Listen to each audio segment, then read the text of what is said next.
இன்றே டவுன்லோட் செய்து உங்கள் ஃபேவரட் ஷோக்களை என்ஜாய் பண்ணுங்க. அண்ணா விடுண்ணா. அண்ணா என்ன நடக்குது எனக்கு ஒண்ணுமே புரிய மாட்டேங்குது. நீ சொன்னதுதானே நடக்குது. நான் என்ன சொன்னேன்? இப்ப கேளு. நீ குடிச்சிட்டு கொஞ்ச நெஞ்ச ஆட்டமா ஆடுன. நானா? பின்ன நானா?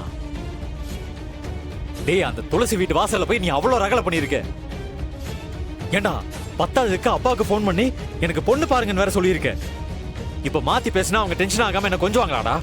ஐயோ, நான் அப்பவே சொன்னேன் நான் குடிக்க மாட்டேன்னு. நானும் உன்னை குடிக்க சொன்னேன். இல்லண்ணா, என் தப்பு தானே. ஆமா, எல்லாத்தையும் பண்ணிட்டு இப்ப தலையில கைவி. வெற்றி, குடும்பத்துல எல்லாரும் உங்களுக்கு நல்லது பண்றத பத்தி தான் யோசிச்சுட்டு இருக்காங்க. நீங்க போய் சீக்கிரமா ரெடி ஆகுங்க. சரி, யோசிக்காத, போய் ரெடி ஆயிட்டு வா. போ. என்னதான் உங்க பிரச்சனை? அதான் நேத்தே எல்லாத்தையும் பேசி முடிச்சிட்டீங்கல்ல, அப்புறம் எதுக்கு திரும்ப திரும்ப கால் பண்றீங்க? மேடம் நான் உங்க லைஃபை நீங்க பாருங்க, என் லைஃபை நான் பாக்குறேன். தேவையில்லாம எனக்கு கால் பண்ணாதீங்க. ஐயோ மேடம், என்ன மன்னிச்சிருங்க மேடம். நான் ஏதோ சரக்கு அடிச்சுட்டு வாய்க்கு வந்து ஃபுல்லாக உளறிட்டேன் மேடம். மன்னிச்சிருங்க மேடம். வெயிட்டே பண்ணல மேடம். அது நான் பேசல மேடம். இவ்வளோ சரக்கு தான் அப்படி. மேடம், நீங்க எதுவும் தப்பா பேசலையே, எல்லாம் கரெக்டா தான் பேசிருக்கீங்க. நேத்து நான் சொன்னதுல எந்த மாற்றமும் இல்ல. நீங்க யார வேணாலும் கல்யாணம் பண்ணிக்கோங்க, எனக்கு அதுல பிரச்சனை இல்லை.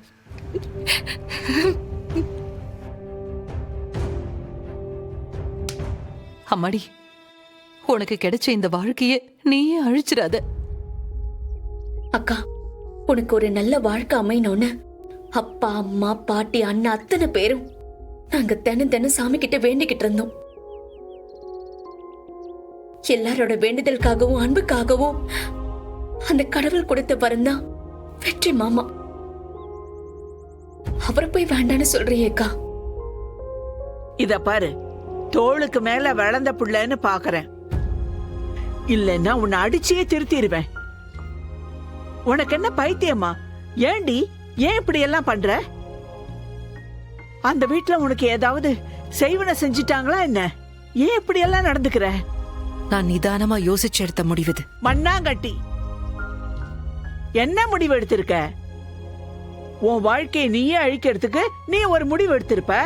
அதெல்லாம் சரின்னு நாங்க தலையாட்டிக்கிட்டு இருக்க முடியுமா? இத பாரு அஞ்சலி, நீ வெற்றிக்கு போன் போடு, நான் பேசுறேன் அவங்கிட்ட. இங்க உன் பொண்டாட்டி உன் நினைப்பாதான் இருக்கா? எல்லாம் போக போக கோவம் தணிஞ்சு போயிடும். அவசரப்பட்டு எந்த முடிவுக்கும் வராதப்பான்னு சொல்றேன். குடு, நான் சொன்னா அவன் கேட்பான். யாராச்சும் பேசுனீங்கன்னா அதுக்கப்புறம் நான் உயிரோடவே இருக்க மாட்டேன். ஐயோ அக்கா, இந்த மாதிரி எல்லாம் பேசாத துளசி. துளசி, நீ இன்னைக்கு நிலைமைய பத்தி பேசிட்டு இருக்கமா? நாங்கெல்லாம் உன் எதிர்காலத்தை பத்தி யோசிச்சு ரொம்ப பயந்துட்டு இருக்கோம். கொஞ்சம் இறங்கி வாமா. இங்க பாரு, நல்லதை ஒதுக்கி வைக்க இவ்ளோ பிடிவாத கூடாது. என்ன, உனக்கு கல்யாணம் அவ்வளவு ஈஸியா போயிடுச்சா? தப்பு பண்றக்கா, வேண்டாம்.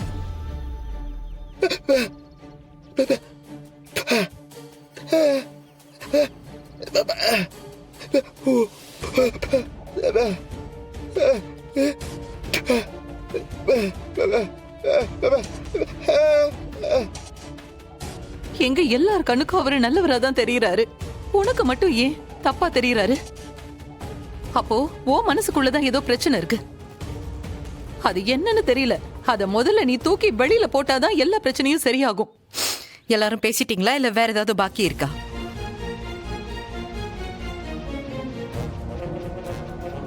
அக்கா ப்ளீஸ்க்கா, உன் முடிவை மாத்திக்கோ. யாரு என்ன சொன்னாலும் என் முடிவை மாத்த முடியாது. அக்கா, நான் என் புருஷன்கிட்ட எவ்வளவு கொடுமை அனுபவிச்சேன். அவன் என்னை எவ்வளவு டார்ச்சர் பண்ணான். அதுக்கப்புறம் அவனை விட்டுதானே நான் இங்க வந்தேன். ஆனா உனக்கு அப்படியெல்லாம் எதுவுமே இல்லக்கா. மாமா உன்னை உள்ளங்கையில வச்சு தாங்கினாரு. உன் மேல உயிரிய வச்சிருக்காரு. அக்கா, இதெல்லாம் வேண்டாம்க்கா, சொல்றத கேளு. கொஞ்சம் யோசிச்சு முடிவெடு. திரும்ப திரும்ப உங்க எல்லார்கிட்டயும் நான் சொன்னதே சொல்லிட்டு இருக்க முடியாது.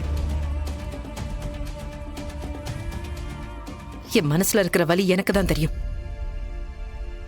அந்த துரோகத்தை ஏத்துக்கிட்டு என்னால வாழ முடியாது. இனிமே எனக்கு தியா மட்டும்தான். தயவு செஞ்சு இனிமே யாரும் இதை பத்தி என்கிட்ட பேசாதீங்க.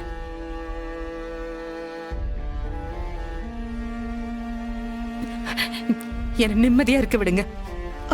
என்ன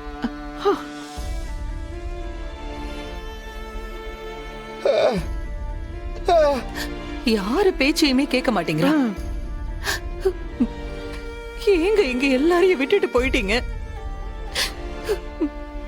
உங்க பொண்ண பாருங்க, அவ வாழ்க்கைய அவளே அழிச்சுக்க பாக்குறா. எங்களால அவளை தடுத்து நிறுத்தவே முடியலங்க. நீங்க மட்டும் இருந்திருந்தா உங்க வார்த்தையை அவ காது கொடுத்து கேட்டிருப்பா. இப்போ அதுக்கும் வழி இல்லாம போயிடுச்சு.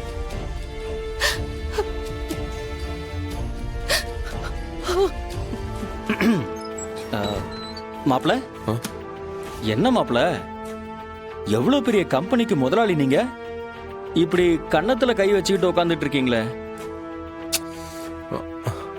அங்க பாருங்க, அஞ்சலி ரொம்ப சோகமா இருக்கா. அவ காலையில இருந்து சாப்பிடவே இல்லையா. அவ இப்படி இருக்கும்போது நான் எப்படி சந்தோஷமா இருக்க முடியும்? அது மாப்ள, அதுக்கு என்ன காரணம்னு எனக்கு தெரியும். என்னாச்சு? எல்லாம் உங்களுக்கு பண்ண பாவம் தான். யாரு? துளசி, என் மூத்த தங்கச்சி. அவ உங்களையும் அஞ்சலியும் பிரிக்கிறதுக்கு எவ்வளவு பிளான் பண்ணா தெரியுமா? அஞ்சலிக்கு உங்க விஷயத்தெல்லாம் போட்டு கொடுத்து அவ மனச கலைச்சு இந்த விஷயத்தெல்லாம் பண்ணது யாருன்னு நினைக்கிறீங்க?